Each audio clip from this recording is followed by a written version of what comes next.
Hello, hi, I'm back. And just to show you Sir Isaac Newton, Sir Isaac Newton again, like the Plato positioning. There is Isaac Newton. We'll go closer. There is Isaac Newton there. And he's sitting, relaxing, and, observing the world and its scientific progress. Yeah, that's Sir Isaac Newton. And I mean the world, my own scientific progress. So here goes. You've seen this big book before. It's again my son's, handed down to me by my son. And because, he specialized in the social sciences, he has no use for this anymore. This is from his, private school, private high school. And part of the school curriculum. My no, this is I don't know. This is to every so law three. All right, you all know this law, Newton's laws of motion.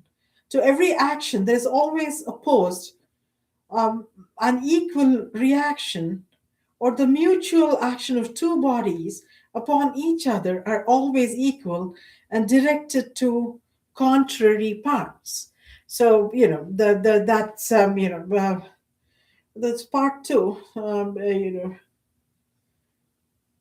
Mutual actions of two bodies are always equal upon each other. Actions of two bodies upon each other are always equal.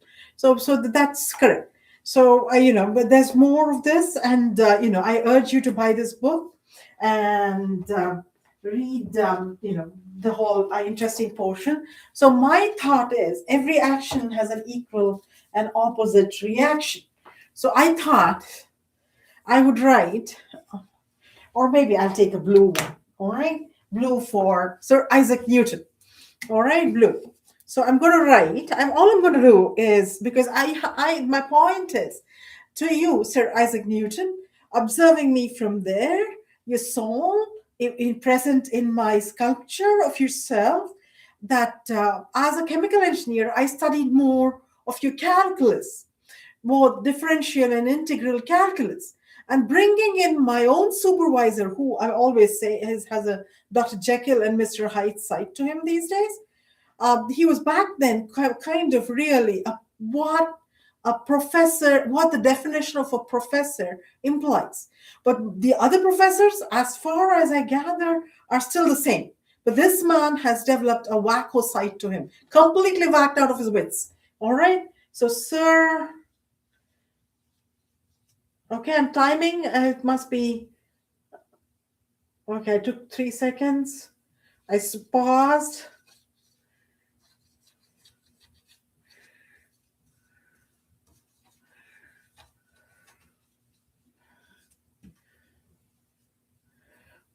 So I took about 10 seconds to write this.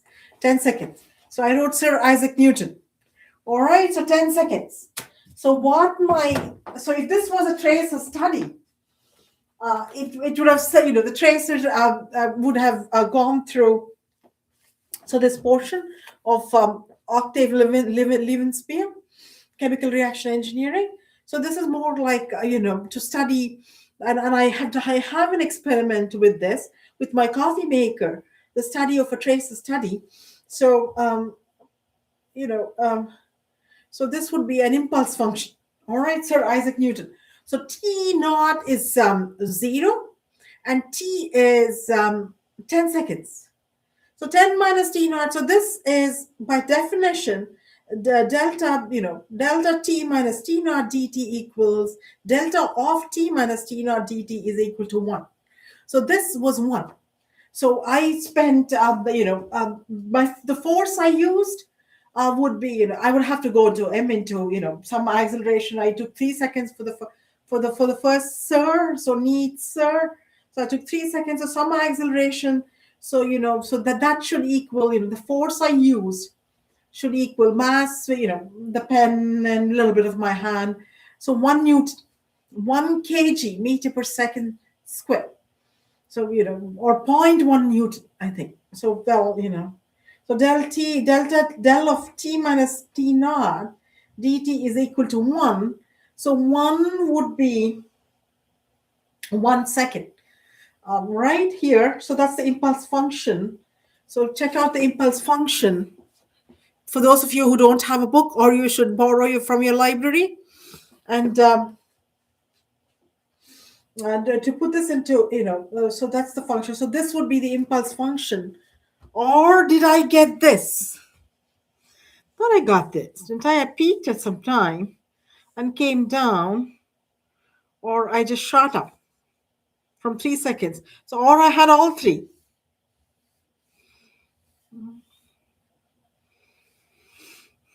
So that is for Professor Sewell to explain.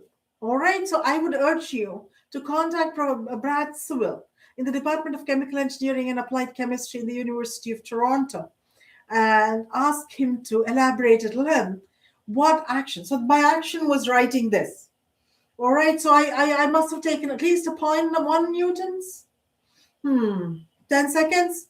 10 seconds is 0.1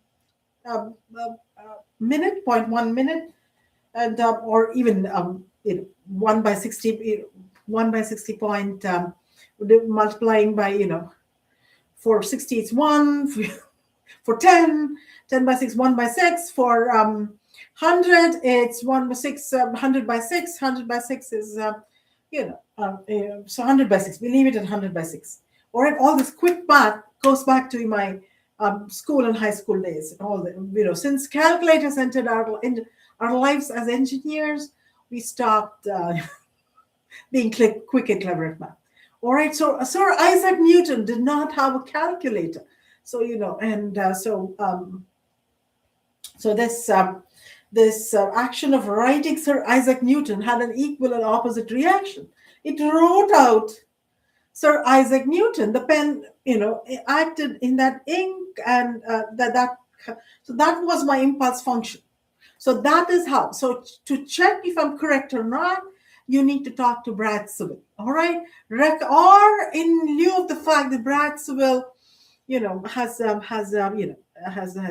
other things to attend to, you should talk to the chair of the department, Professor Furneaux, or the other professor with whom most of my research is lying.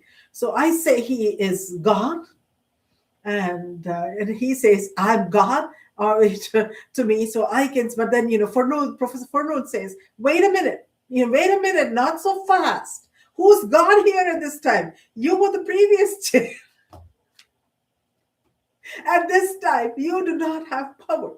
All right, Professor Allen, aka previous God, current God.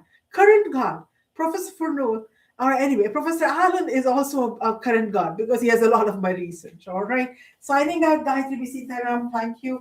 So ponder away, all right, and have fun, and say goodbye to Sir Isaac Newton, who sometimes stares back at me with Albert Einstein's eyes.